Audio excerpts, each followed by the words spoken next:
Hey guys, Derek here from Bomb Socks. Welcome to another week of Bomb Bites, where we are feasting upon the words of Christ, and we always do it one bite at a time. This week is sections 6 through 9 of the Doctrine and Covenants, and we're going to take every single day, and we're going to have just little bits and pieces from those sections. These sections are largely having to do with personal revelation, and we will certainly talk about that. But again, I also want to stress the importance of understanding context, understanding what's going on in church history at this time, because like I've said, if you can understand context, it will help you appreciate the content that is in the scriptures. So I want to introduce you to Harmony, Pennsylvania.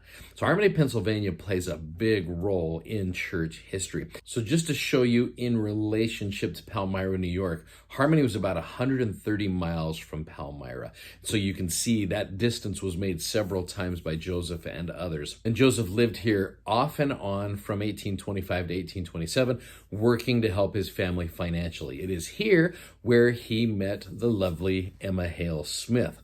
And Joseph and Emma were married. Joseph and Emma lived here for about 2 years, from 1827 to 1829. They lived here close to Emma's parents, even though Emma's father, Isaac Hale, was very skeptical about the work Joseph was doing. Again, Isaac Hale was a good man, just he very much had a difficult time with everything that Joseph had been doing. Much of the Book of Mormon was also translated here in Harmony.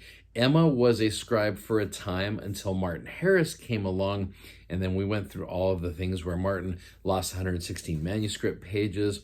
So after Joseph received the plates and the ability to translate again, after all of that had happened, a young man by the name of Oliver Cowdery came to Harmony because of what he had heard about Joseph and the plates. So I wanted to focus a little bit on what brought Oliver to Joseph Smith. So in order to do this, I really believe we jump back to section 5 of the Doctrine and Covenants. And you remember that verse that I brought up, that verse 34, where it talks about stop and stand still until I provide means for you to accomplish what I have asked you to do. Because I imagine once Joseph got the plates back, he was super anxious to get ready. And the Lord said, just hold on, Joseph. I will provide means. And I really believe those means were in the form of Oliver Cowdery. So Oliver was a young school teacher. Oliver is a year younger than Joseph, so they both were very young men, early 20s during this time period. Oliver is a very educated man. And again, as a school teacher, he was there in Palmyra, and he boarded with the Smith family. And during this time period, that's where Oliver heard about Joseph and the plates. So I love the fact that Oliver is brought into Joseph's life at a time where he really needs him. I love how the Lord is able to put people into our lives at the times that we need them. I want to share with you a couple quotes from Elder Neal A. Maxwell. Elder Maxwell loved to use big $20 words, and he was good at it. And some of you may or may not remember Elder Maxwell. He passed away in 2004, a brilliant mind in the Quorum of the 12. Not that there's not one, but he had this ability, very educated, very well read.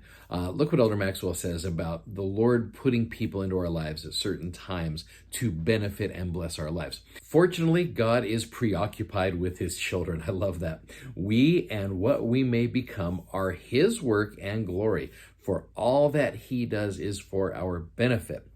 Then the same God that placed that star in a precise orbit millennia before it appeared before Bethlehem in celebration of the birth of the babe has given at least equal attention to the placement of each of us in precise human orbits, so that we may, if we will, illuminate the landscape of our individual lives, so that our light may not only lead others, but warm them as well.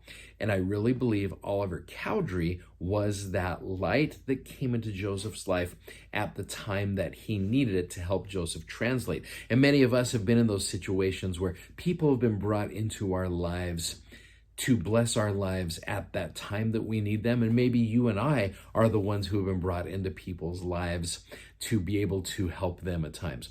So one more quote from Elder Maxwell. I believe with all my heart that because God loves us, there are some particularized challenges that he will deliver to each of us. He will customize the curriculum for each of us in order to teach us the things we most need to know. He will set before us in life what we need, not always what we like. And this will require us to accept with all of our hearts, particularly your generation, the truth that there is divine design in each of our lives, and that you have rendezvous to keep individually and collectively. So it is important to understand the concept of personal revelation, where we need to be, when we need to be there, and I really believe that the Lord will help us do that. This week, I would invite you to really think about how to hear the voice of the Lord and how he will guide you in places where you need to be, either to have people come into your life or have you come into other people's lives to be able to bless lives. God knows what he's doing, folks. I testify to that. And he brought Oliver Cowdery into Joseph's life at a time where Joseph needed it. So with that in mind, tomorrow I'm going to show you a little bit more about Oliver Cowdery and his background and what brought him to be a part of this wonderful work.